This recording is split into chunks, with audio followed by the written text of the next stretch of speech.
Good morning, good morning, good morning. So glad to be here with you guys. So glad to be here. Before we get started, first I would like to give a big shout out to the administration team for allowing me the opportunity to be here with you guys this morning. Like that in itself, it means a lot to me. In life, there's gonna always be what I like to call a defining moment. What that defining moment will do is it will make you or it will break you. When I saw my defining moment, I didn't know what it was going to possibly do to me, but I knew I was going to be a different person as a result of my defining moment. All right. In 2008, I stood inside of a courtroom and a judge looked me directly in my face after he told me to rise. He said, Jarvis Jones, we hereby sentence you to 15 years for simple armed robbery. Like, I want you guys to let that register in your minds what I'm talking about. Like, we talking about a 17-year-old boy who thought he could navigate life without instructions. We talking about a 17-year-old boy who thought he knew all of the answers to every test that ever was without even first reading the questions that was asked. Like, this is what we talking about. And this defining moment of mine, like it took the breath out of my body when it first hit me, right? But see, as a result of defining moments, I wanted to understand my defining moment. Like I wanted to understand why I was in the situation that I was in. I wanted to understand the moves that I made leading up to me being locked up. I wanted to understand all of those things. So after I got sentenced to my time, I started to do things differently. Like in order for me to become a better person, in order for me to become a better individual, and in order for me to make a change, I needed to change. So I started to change the things that I did. And I got into reading. And this one day, I picked up an interesting book. It was a psychology book. And it's two things that stood out in this book to me. The first thing in this book, they wanted to understand the reasoning behind every decision that an individual made.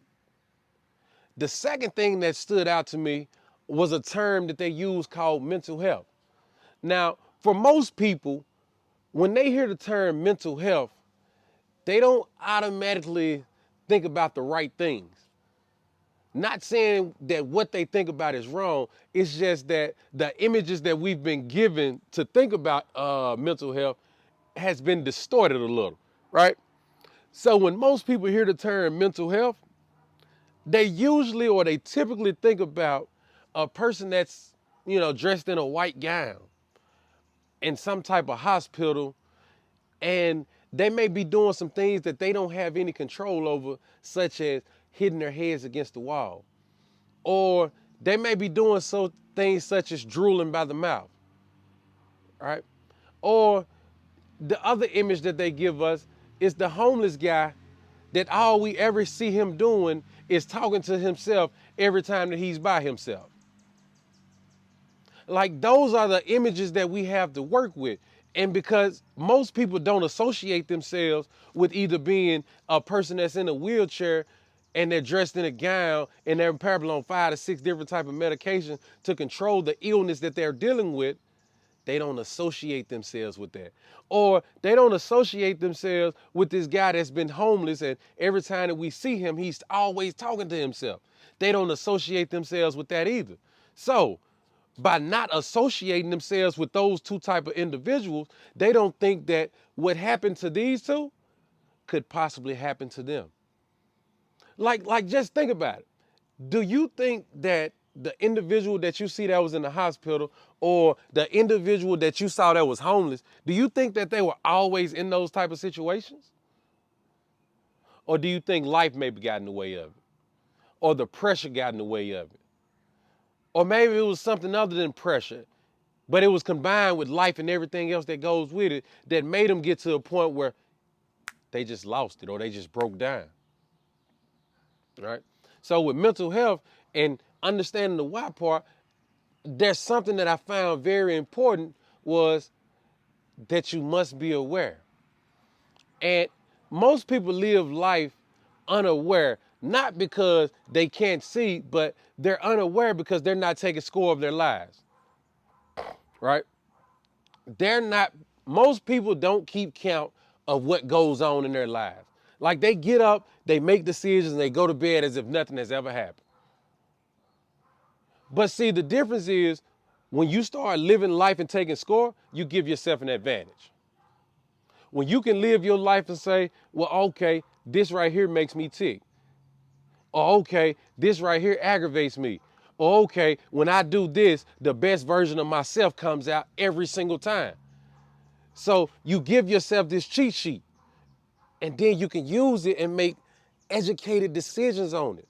Like you don't have to be so caught up in a situation where you hanging with a bunch of your friends and the only way you feel accepted is because these guys are doing nothing and you think doing nothing is cool.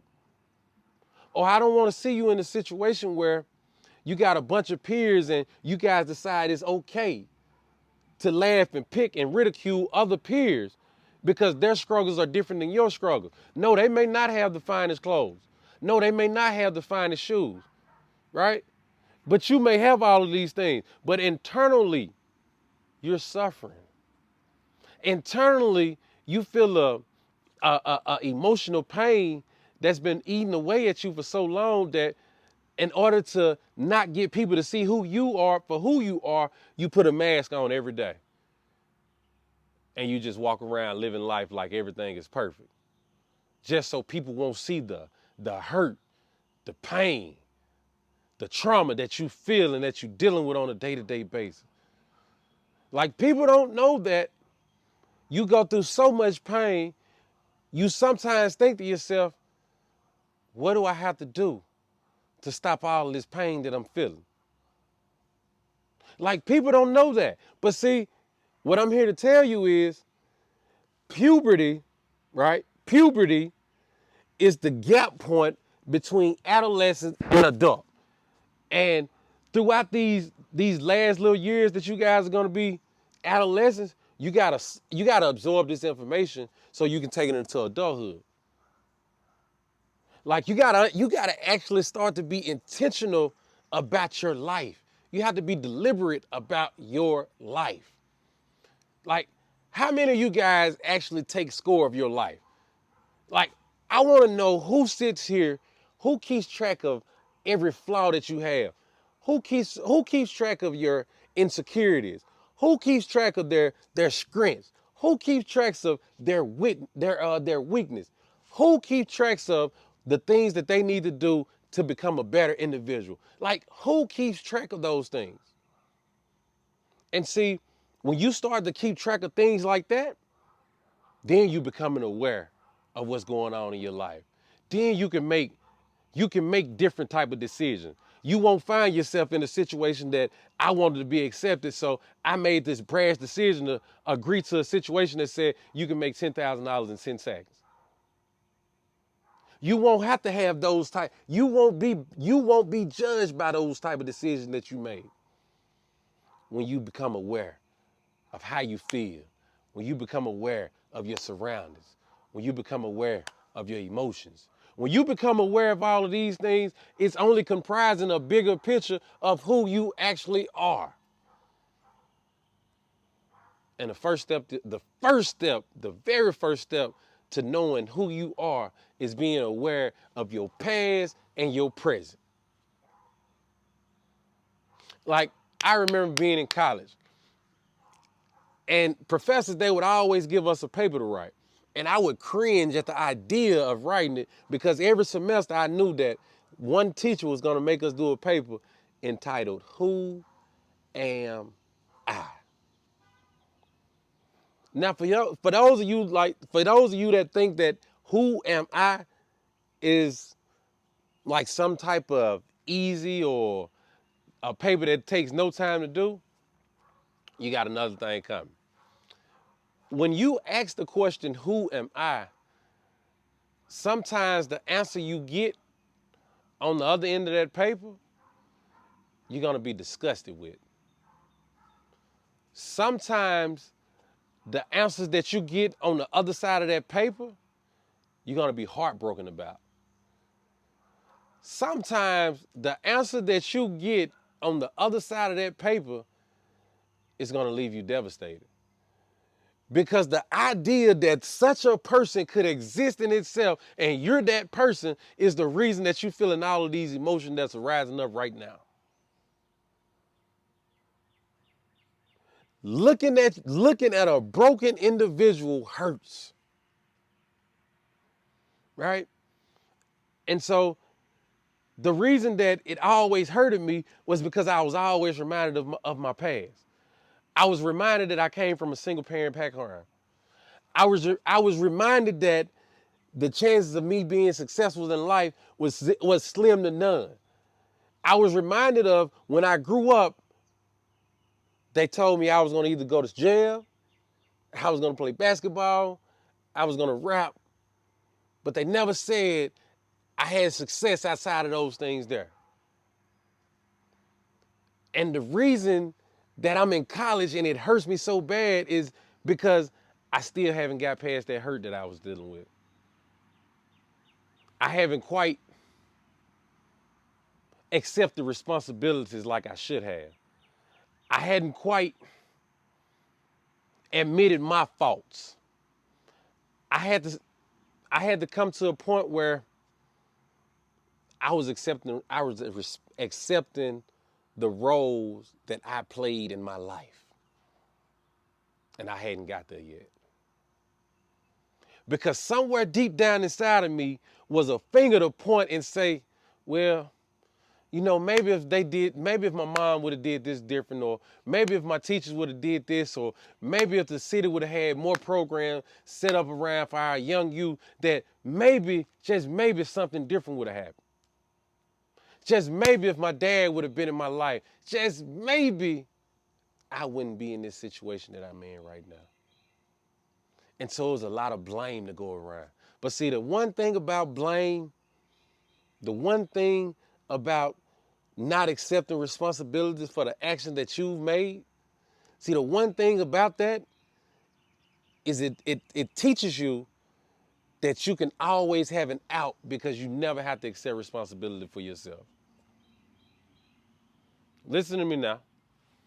Right now, there's somebody in this building that refuses to look at themselves and not only acknowledge, but admit the roles, good or bad, that have taken place throughout your life that you could have played a different role in, but you won't acknowledge that.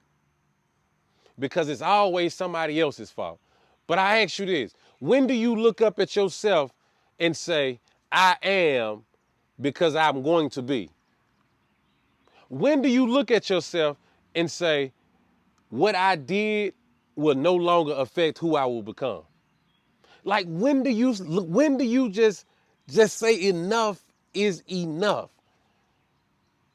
And understand that when you understand who you are, you understand your mistakes, you understand your past transgression, and you accept that full responsibility and say, from this moment forward, I won't make any excuses. From this moment forward, I'll live up to who it is that I'm supposed to be because I come from greatness. From this moment forward, there won't ever be a person that say I didn't give it all I had.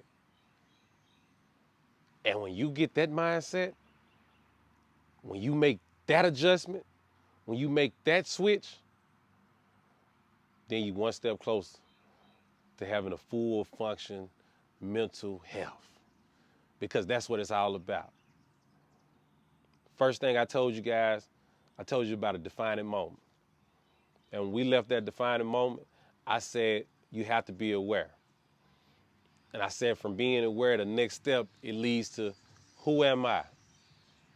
Who am I as an individual gonna lead me a long way? But that very next step that I just got through telling you guys about, accepting responsibility. Like, I need you guys to embrace that. Like, embrace accepting the responsibility that's been dealt to you in life. Like, embrace it. And after you embrace it, I need you to attack it.